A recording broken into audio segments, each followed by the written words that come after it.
A Organização Pan-Americana da Saúde realizou uma pesquisa em 33 países da América Latina e do Caribe, com 12.328 entrevistados, para avaliar o consumo de bebidas alcoólicas antes e durante a pandemia de Covid-19.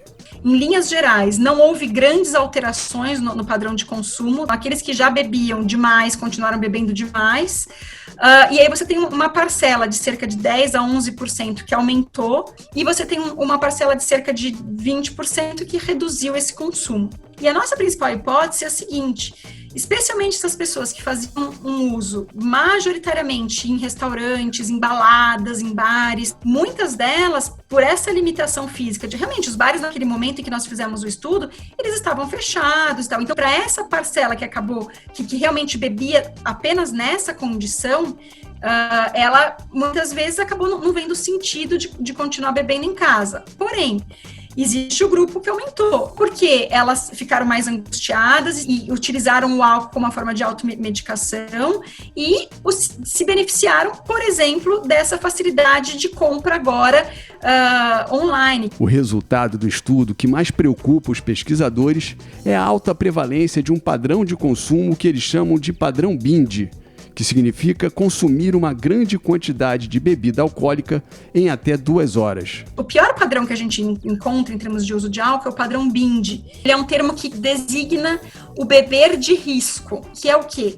Quando a pessoa consome 5 ou mais doses de álcool no período de 2 horas. E o que é uma dose de álcool? Um exemplo, uma lata de cerveja.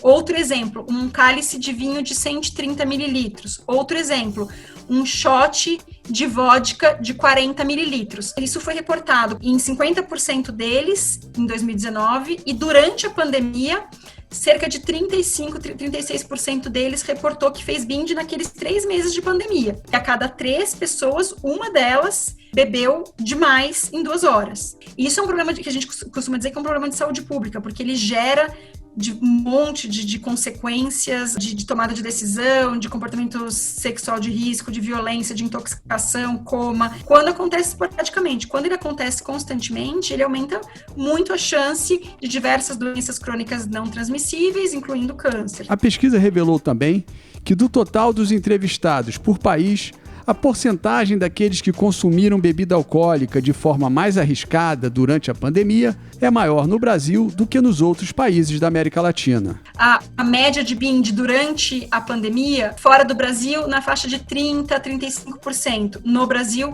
42%. Então, assim, quando a gente pega essa amostra específica, o Brasil está acima da média. Tem que ter um alerta muito grande no nosso país, porque as pessoas elas estão bebendo no padrão mais arriscado que existe. Quando a gente fala em risco do álcool, a gente não tem que se deter só o risco de quem bebe.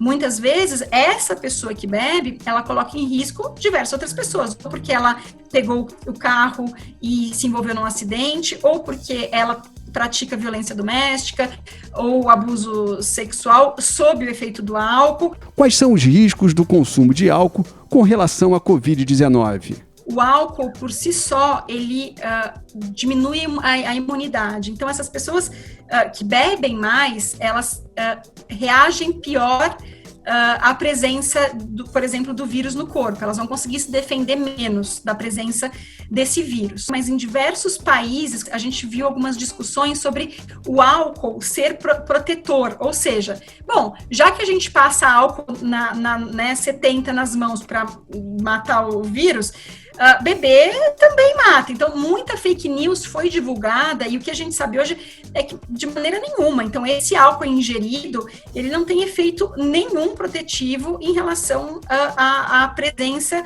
da Covid. E mais, além de tudo, quando você está intoxicado, você se protege muito menos. Você vai esquecer mais de lavar a mão, de colocar a máscara, de fazer esse distanciamento, né, de 2 metros. Considerando que o alcoolismo é uma doença, o que uma pessoa dependente do consumo de álcool deve fazer para se tratar? Ao se perceber que o álcool está tomando uma dimensão muito intensa na vida das pessoas, essas pessoas elas precisam sim buscar ajuda.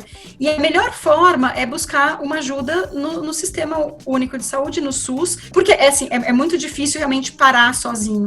E aí é por isso que a gente sugere buscar a rede de saúde, buscar o SUS para isso.